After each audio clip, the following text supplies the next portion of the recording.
Fala trader, aqui é Diógenes com mais um vídeo a respeito de Forex. Nesse vídeo eu vou te fazer uma análise do ouro para essa semana que vai começar, do dia 29 de abril ao dia 3 de maio. Antes de mais nada, esse vídeo não se trata de qualquer ideia ou pensamento para te dar sinal de compra ou de venda, tá?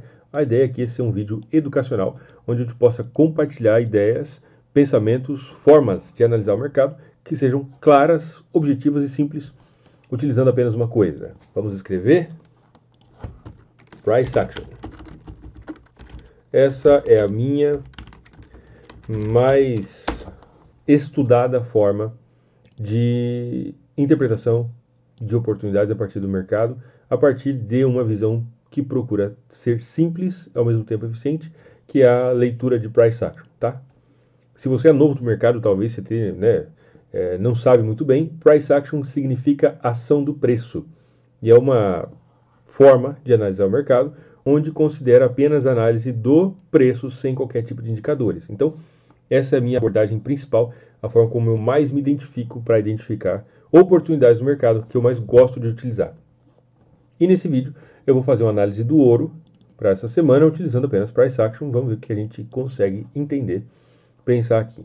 Eu acho que semana passada, se eu não me engano, eu fiz uma análise do ouro falando que essa zona onde ele havia iniciado o rompimento, deixa eu marcar isso aqui um pouco melhor, ajustar aqui para esse ponto de suporte.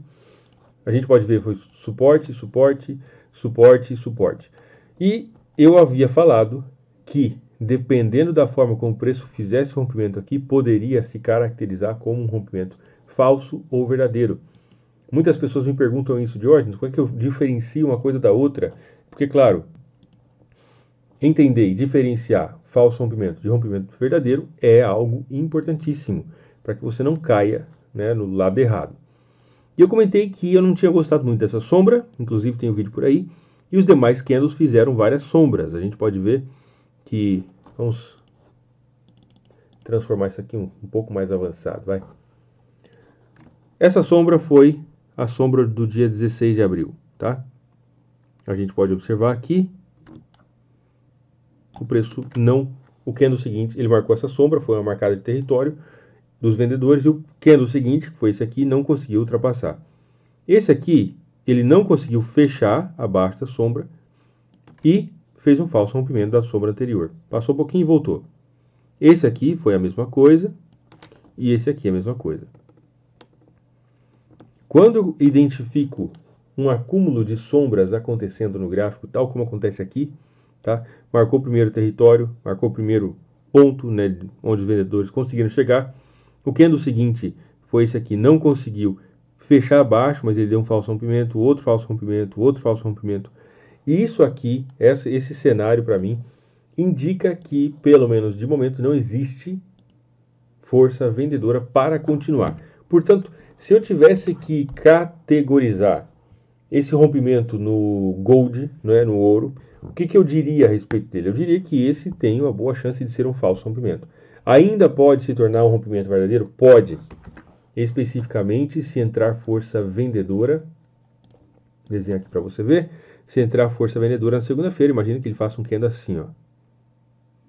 Aí, para mim, isso vai se caracterizar como um possível rompimento verdadeiro, tá? Mas até o momento, eu diria que existe mais probabilidade de que seja um falso rompimento do que de ser um rompimento verdadeiro, pela forma como o mercado rompeu aqui, sem muita força, com muitas sombras para o lado de baixo. A partir dessa ideia, nós podemos ver como o ouro fez aqui um movimento de alta, retração, alta, retração, alta, retração, alta. Se a gente fosse traçar uma linha um pouco mais geral, nós poderíamos até marcar, deixa eu tirar isso aqui daqui, e isso aqui daqui. Podemos até marcar esse movimento de queda inteiro, como sendo um movimento só. Na verdade é um movimento inteiro. E a retração chegou até 88,6 da FIBO, mais ou menos por aqui, que não está nessa FIBO, mas passou 76,4. Eu diria que essa retração já está muito forte para ser apenas uma retração. Sendo assim, existe possibilidade ou probabilidade de que esse movimento de alta seja uma possível ignição de força compradora para o ouro. E, tcharam, dá uma olhada aí. Exatamente nesse ponto foi a zona de suporte, suporte, tocou no 38,2 da FIBO, que é o primeiro nível de importância, falso rompimento.